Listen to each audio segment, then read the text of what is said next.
Assalamualaikum warahmatullahi wabarakatuh. Perkenalkan, nama saya Muhammad Iksan Prayogi dengan NIM 25011101129. Nah, jadi di sini saya ingin menjelaskan secara singkat apa sih itu konsep-konsep dan teori-teori yang ada di sosiologi. Nah, mari kita masuk ke penjelasannya. Nah, jadi apa sih itu sosiologi? Sosiologi diambil dari dua bahasa, yaitu sosius dari bahasa Latin dan logos dari bahasa Yunani. Sosius yang artinya kawan atau teman, dan logos yang artinya ilmu pengetahuan. Jadi, secara harfiah sosiologi berarti ilmu yang membahas tentang masyarakat. Konsep-konsep sosiologi adalah ide-ide dasar yang digunakan untuk memahami dan menganalisis fenomena sosial. Konsep-konsep ini membantu kita mengidentifikasi pola-pola perilaku, struktur sosial, dan proses sosial yang terjadi dalam masyarakat.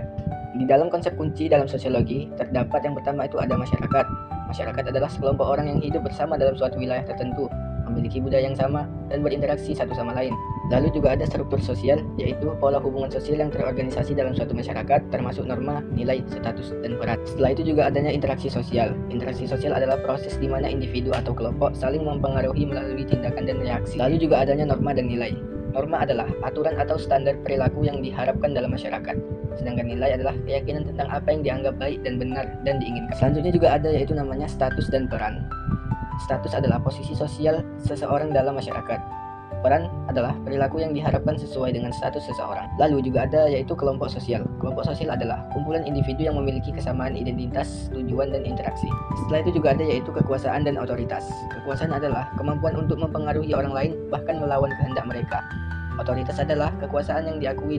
Lalu juga ada yaitu namanya perubahan sosial.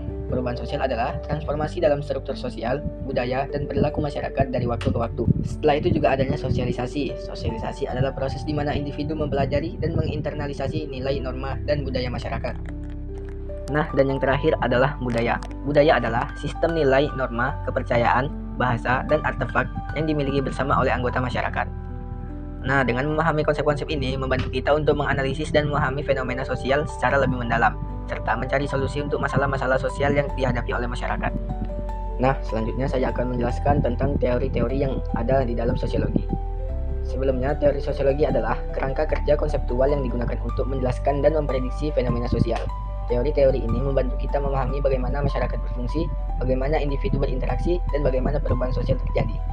Berikut adalah beberapa teori utama dalam sosiologi. Yang pertama adalah teori fungsional. Tokoh utamanya itu adalah Emil Durkheim.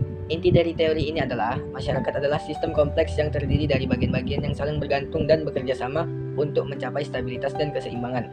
Setiap bagian memiliki fungsi tertentu yang berkontribusi pada kelangsungan sistem secara keseluruhan. Lalu yang kedua adalah teori konflik. Tokoh utamanya yaitu adalah Karl Marx dan Max Weber. Inti dari teori ini adalah masyarakat ditandai oleh konflik dan ketegangan antara kelompok-kelompok yang memiliki kepentingan yang berbeda. Konflik ini dapat disebabkan oleh ketidaksetaraan ekonomi, kekuasaan, atau sumber daya lainnya. Lalu yang ketiga adalah teori interaksionisme simbolik. Tokoh utamanya itu adalah Herbert Blumer dan Erving Goffman. Inti dari teori ini adalah makna sosial diciptakan dan diubah melalui interaksi simbolik antara individu.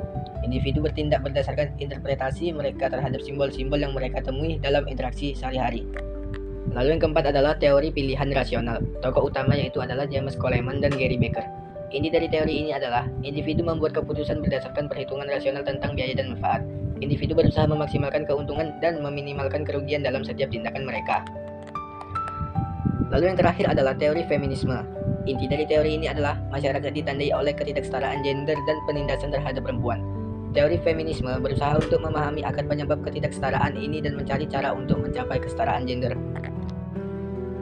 Dengan memahami teori-teori sosiologi, kita dapat menganalisis dan memahami fenomena sosial secara lebih mendalam, serta mencari solusi untuk masalah-masalah sosial yang dihadapi masyarakat. Demikianlah penjelasan dari tugas video saya. Apabila terdapat kesalahan dan kekurangan, saya mohon maaf. Wabillahi taufiq wal hidayah. Assalamualaikum warahmatullahi wabarakatuh.